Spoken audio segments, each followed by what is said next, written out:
Hello everyone, it's Devesh and welcome back to our channel explain. So आज हम start करने जा रहे हैं फाइनेंशियल मैनेजमेंट का चैप्टर नंबर है 7।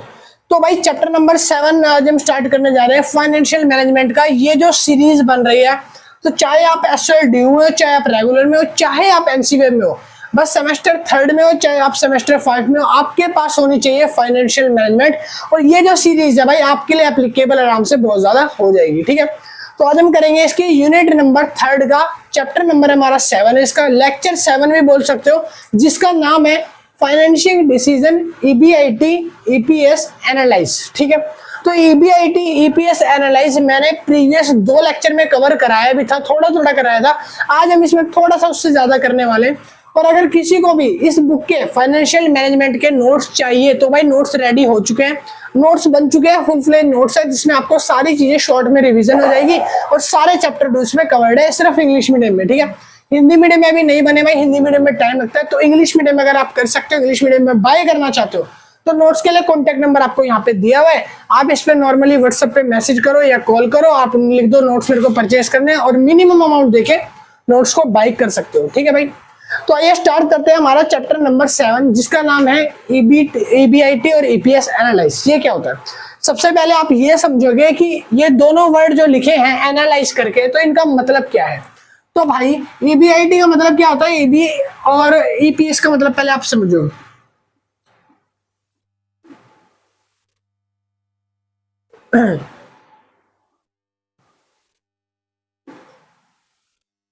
जब भी हम कोई अपना बिजनेस स्टार्ट करते हैं या जब भी हम कोई अपना बिजनेस डालते हैं, तब हमें उस जगह पे सोर्स ऑफ फंड की नीड पड़ती है। भाई किसकी नीड पड़ती है?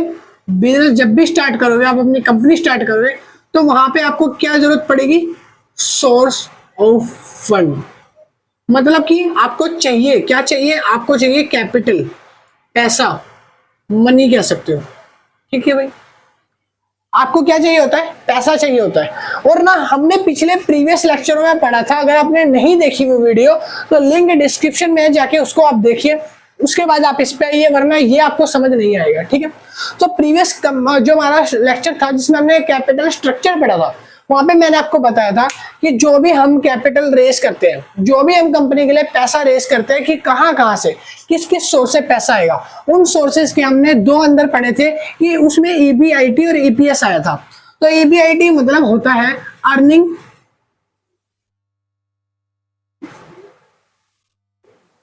Before interest and tax.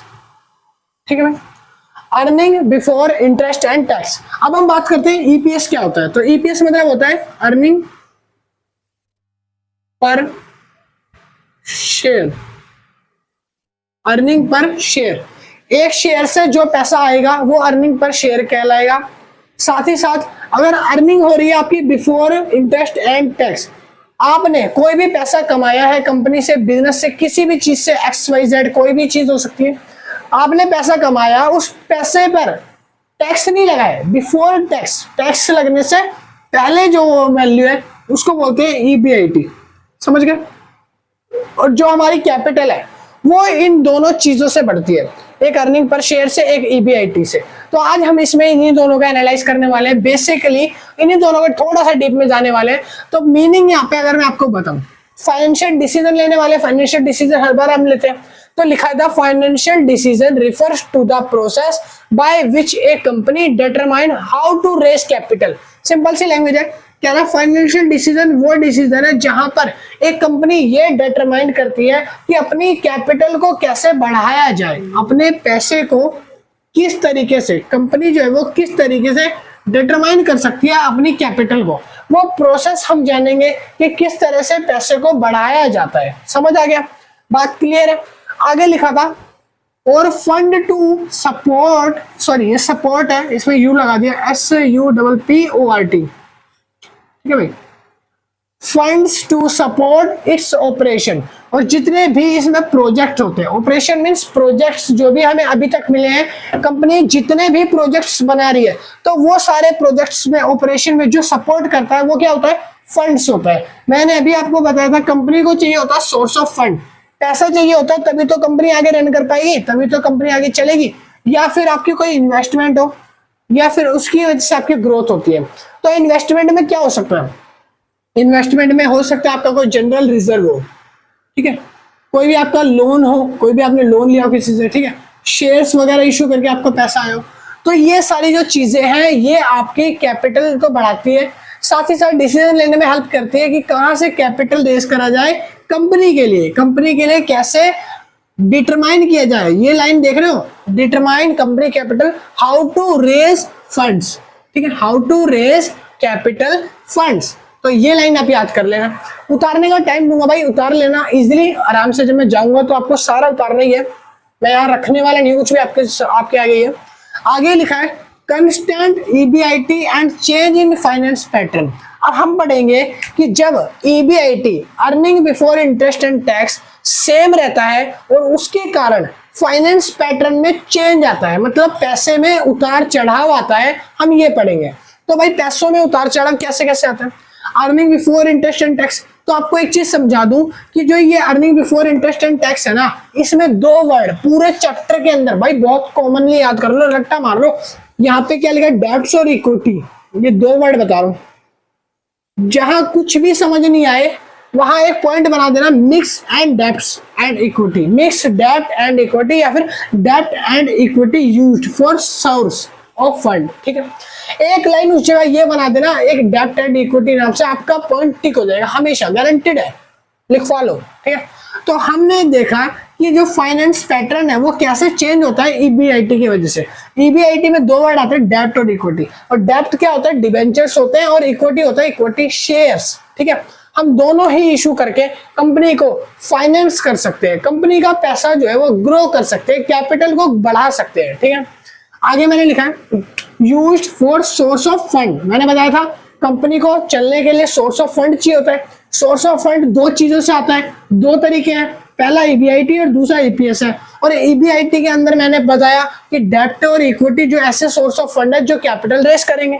आगे लिखा है it impact of the company financial risk, cost of capital. और ये कहाँ कहाँ इम्पैक्ट करता है, ये कंपनी की जो फाइनेंशियल रिस्क है ना भाई, उनको इंक्रीज भी करता है और डिक्रीज भी करने में हेल्पफुल होता है, ठीक है। अब आप बोलोगे इंक्रीज करने में तो मान लो हेल्पफुल है, ये जो सॉरी कंपनी की जो रिस्क है उसको डिक्रीज करने में हेल्पफुल है, इंक्रीज करने में कैसे हेल्पफुल है, तो भाई इंक्रीज भी करता है। पैसे जब आप ले रहे हो, लोन ले रहे हो किसी, तो आपका रिस्क बढ़ेगा, आपको चुकाना है। कॉस्ट ऑफ कैपिटल जो है ये भी आपकी क्या होती है, इंक्रीज होती है, कॉस्ट ऑफ कैपिटल बढ़ जाती है आपकी, ठीक है। आगे लिखा है उसके बाद मैंने अब ये तीन मैंने तरीके बताए हैं कि कैसे जो इक्विटी और डेब्ट है ना वो आपके पैसा बढ़ाते हैं। पहली चीज तो आपको क्या करना है, सबसे पहले अगर आपको फंड की जरूरत है तो हो सकता है आप by issuing equity shares capital at a par, आप एट ए पार पे अपने शेयर्स को इशू करो लोगों तक, और जब लोग आपके शेयर्स खरीदेंगे तो वो उसके बदले आपको पैसा देंगे। आपने अगर ये रूल नहीं पढ़ा पार वाला तो आपको समझा दूं, अगर आपने कॉर्पोरेट अकाउंटिंग के लेक्चर नहीं देखे मेरे, पार क्या होता है, पार मतलब होता है कि अगर मान लो आपने फेस वैल्यू एक शेयर की जो है, फेस वैल्यू वो वैल्यू जिस वैल्यू पे आपने मार्केट से शेयर उठाया है, 100 रुपए पे आपने शेयर उठाया, अब उस 100 रुपए वाले शेयर की कीमत जो है वो अगर आप बेचना चाह रहे हो दोबारा से मार्केट में, तो आप अगर एट ए पार पे बेचते हो तो पार का मतलब होता है आप 100 रुपए में ही बेचोगे, कोई मुनाफा नहीं कमाओगे, जितने में शेयर्स उठाए मार्केट में उतने में डालोगे, ठीक है। एक आता है यहाँ पे सिक्योरिटी प्रीमियम, प्रीमियम अगर आ गया तो उसमें आप क्या करोगे, थोड़ा पैसा फालतू मांगोगे, मार्केट में 110 रुपए का शेयर बेचोगे जबकि खरीदा 100 में था। अगर डिस्काउंट वर्ड आ गया तो डिस्काउंट में आप 90 या 95 का शेयर बेचोगे और खरीदा था कितने में, 100 रुपए में, ठीक है भाई। तो हम बात कर रहे हैं पार की, तो पार वाला कैसा हमारा सबसे फर्स्ट ये वाला, तो हम बात कर रहे हैं 100 रुपए में हमने शेयर खरीदा, 100 रुपए में शेयर बेचा, तो हम पार पे अपने शेयर्स को बेच के पैसा रेज कर सकते हैं अपनी फाइनेंस के लिए, अपनी कैपिटल के लिए। दूसरा तरीका है 50% तो फंड अगर आपको चाहिए तो आप शेयर से ले लो, 50% तो शेयर से पैसा आ जाएगा, मतलब कि 50% के शेयर इशू कर दो और 50% के आप क्या कर दो, प्रेफरेंस शेयर इशू कर दो। देखो दोनों शेयर में फर्क है, कैसे, एक बात कर रहा है इक्विटी शेयर की, एक बात कर रहा है प्रेफरेंस शेयर की। इक्विटी शेयर हम आप किसी को भी इशू कर सकते हैं, प्रेफरेंस शेयर आप जिसको इशू करते हो तो प्रेफरेंस शेयर के पास एक प्रेफरेंस हो जाता है, एक प्रायोरिटी हो जाती है कि जो भी शेयर होल्डर है प्रेफरेंस है तो उनको कुछ चीज हम एक्स्ट्रा देंगे, तो ये होता है प्रेफरेंस का मीनिंग। ठीक है, तो प्रेफरेंस शेयर और equity share half half issue कर दो, 50 रुपए के वो कर दिए, 50 रुपए के ये कर दिए, 100 रुपए आपको चाहिए, 100 रुपए निकल गए आपके, इसके लिए फाइनेंस के लिए, आपके कैपिटल के लिए। ठीक है, point number third, 50% fund of equity shares, आप 50% तो इक्विटी शेयर इशू करो, पहला ट्रिक। ठीक है, 50% इक्विटी शेयर इशू करो, और हो सकता है तो 25% प्रेफरेंस शेयर। ऊपर मैंने बताया था कि 50% इशू करो, मगर नीचे बता रहा हूँ 25% इशू करो।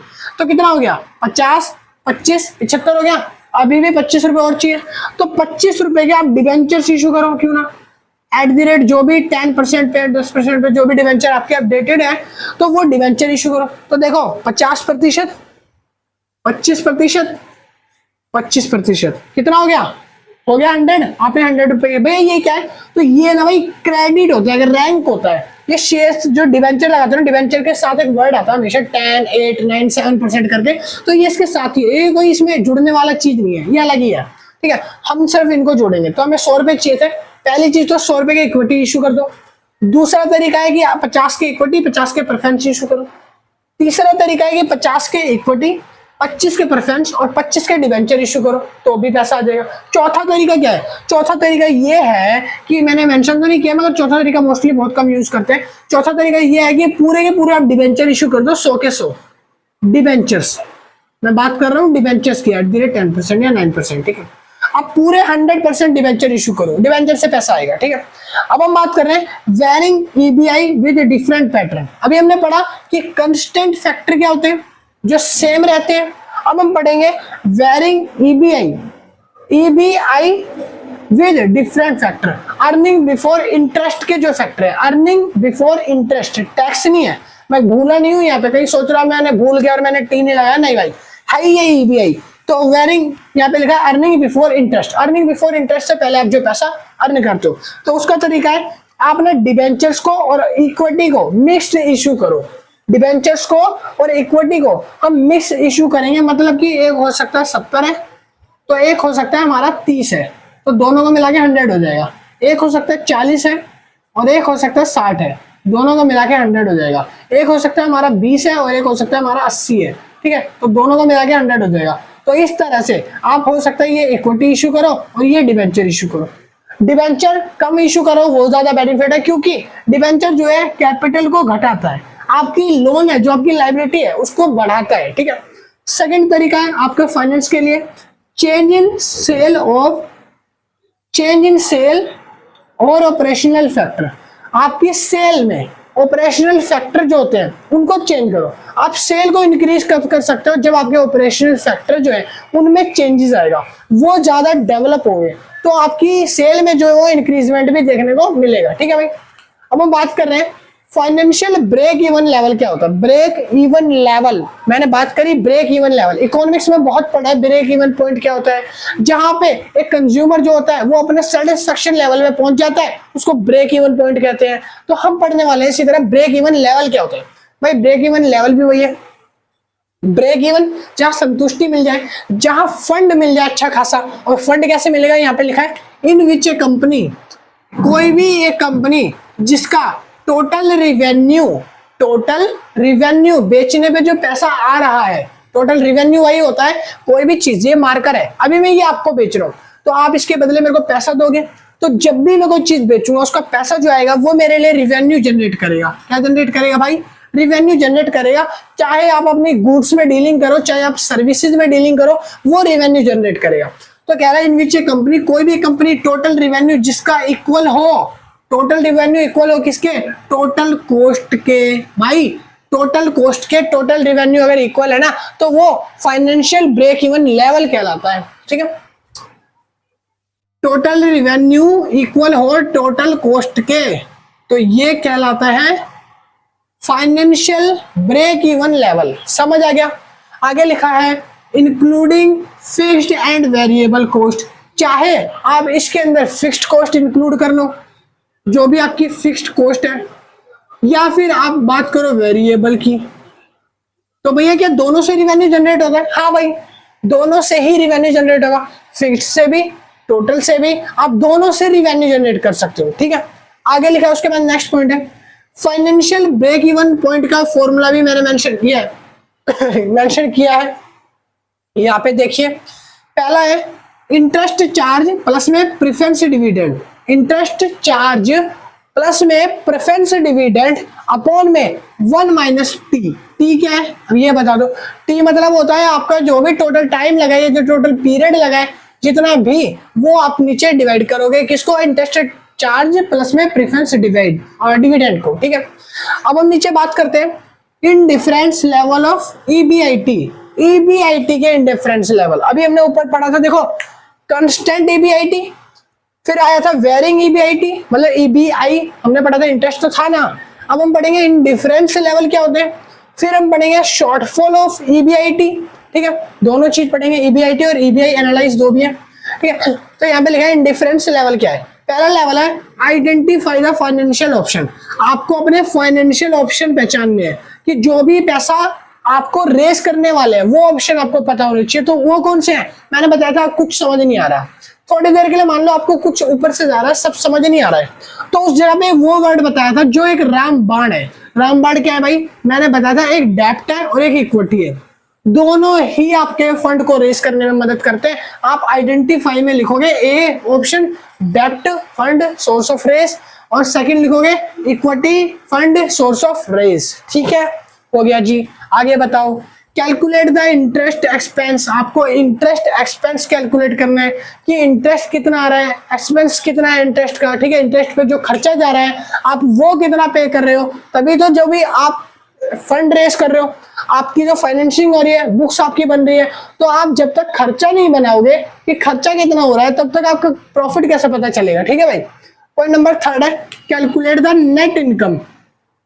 नेट इनकम कैलकुलेट करनी है। नेट इनकम कैलकुलेट करने का एक फॉर्मूला होता है।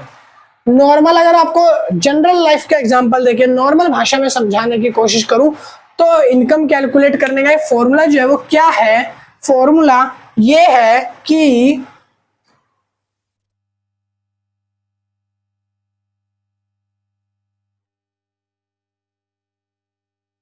हाँ जी, तो भाई फॉर्मूला ये है कि अगर मान लो मैं कोई कंपनी में काम कर रहा हूं, मेरे को नेट इनकम बतानी है, तो मैं क्या करूंगा, मैं अपना रेमुनरेशन या सैलरी लिखूंगा, जो भी पैसा मिल रहा है, माइनस कर दूंगा उसमें से एक्सपेंसेस, जो भी खर्चे हैं ना वो माइनस कर दूंगा सैलरी में से, मेरी नेट इनकम निकल जाएगी। मेरी क्या निकल जाएगी भाई, नेट इनकम।